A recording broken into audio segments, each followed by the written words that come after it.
That final scene of this episode of Kakegurui was savage. Yumeko. She was not having none of that student council member's backtalk. She was like, you won't challenge me? You won't do a happy gambling with me? Okay.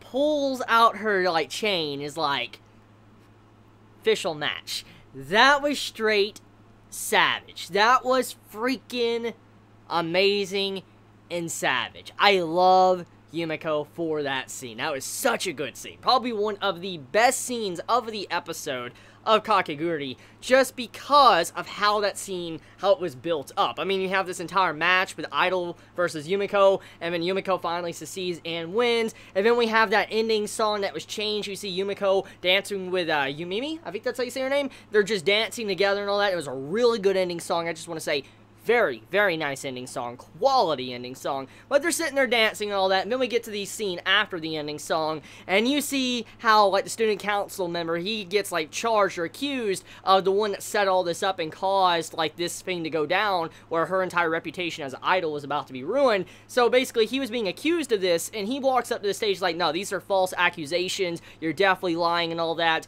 and then, you know, Yumeko, she pops up and is like, look, why don't we have a bet, a gamble, you know, to decide whose accusation is real or not, which makes sense. From what we've seen so far from Kakegurui, we have seen that you can pretty much bet anything you want. We've even seen that you can bet your life on the line to determine what you lose or what you gain. And so in this case, someone betting, like, accusations and who's right or who's wrong, even if you're right, you could still bet this and you can be wrong in the end because the result of the bet puts you in the wrong. So when you have that pop up, you see the student council member, he's like, I'm not doing that. Why would I want to challenge a lowly livestock? And I'm like, oh my god, like, this man giving her some sass. And then straight up, she pulls out in, like, official match. I'm like, oh shit. So she wasn't saving it. She was not saving it for the student council president. She is like, no, look, we're having a bet now. We're straight up gonna have a bet. You're not getting out of this at all. So I was like, this is some freaking good stuff. So I'm really excited to see how the official match is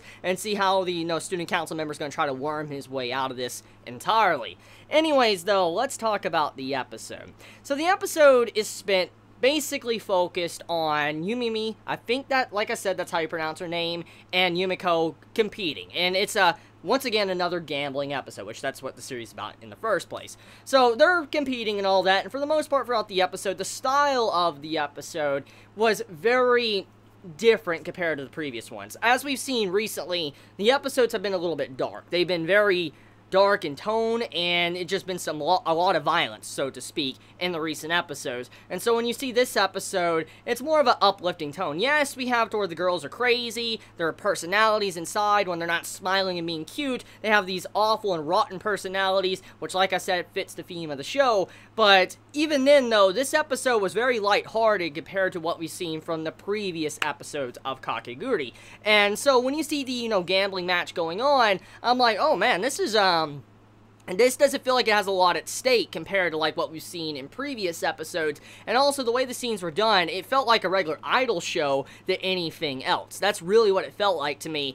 And I was like, I don't know how I feel about this episode, because it felt very off. It didn't have the same vibe as the previous ones, especially with the way there was a bunch of jump cuts between, like, the first part of the match, and then to the second part, and then the third part. There was a lot of jump cuts, and I was like, I don't like that. I'm not a big fan of the way that was being handled throughout the episode. It was still a good episode, don't get me wrong. It just, there was certain ways this episode was handled. It just didn't feel like the traditional Kakegurui. I know they probably tried something different here, especially because of the tone, but it just did not feel the exact same. And then, on top of that, though, we have the interesting stuff come in, to where we realize that Yumi, she has been rigging this entire match. We know how Yumiko feels about this. We know how she feels about a match that she can either always win or always lose. She doesn't like stuff like that. She wants things with a perfect balance where everybody's chance is, you know, on the line. Like, all their luck, and it's all based down on luck, basically.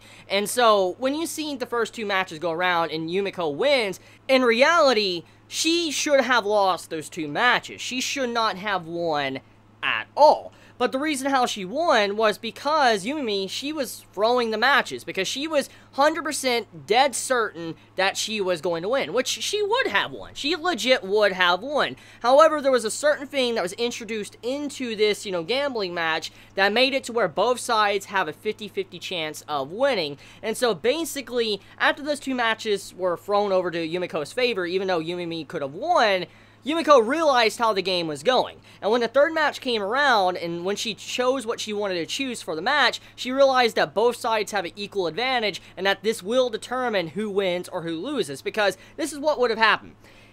If Yumiko didn't select Mary, like if Mary wasn't selected and all that, and it would have been someone else, that would have meant that Yumiko would have lost, because once she would have lost that one, the remaining ones, she would have lost over and over. There was just no chance of winning if she didn't win that third match, because it was already set in stone that she was going to lose the next two. So when she won that third match, it was basically saying that it was just down to luck at that moment, because that was when she really tried, and that was when both sides had an equal playing field, and so she would have rolled wrong, she would have been done. But if, Yumi, she would have rolled right, she would have been in the, clear, but Yumiko would have been, GG, or vice versa. It goes back and forth. So, that is why she liked that. That's why she really enjoyed that aspect when the third match came up, and why she was very happy was because it was fair. And it was all led up to that point thanks to the two matches being given to Yumiko.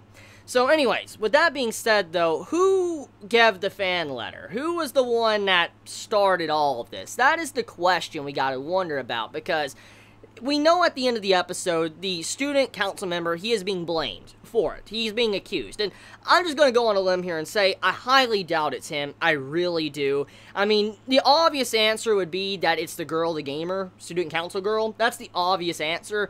But that feels too obvious, especially for writing in general. So I feel like it's someone else that we're probably not factoring in. Either it is the student council member, and he's just lying for whatever reason. He doesn't want to move up the ladder because he did say he wanted to be the student council president. He might want to shove someone out to be there. That's a potential possibility. However, like I said, I don't think it's him.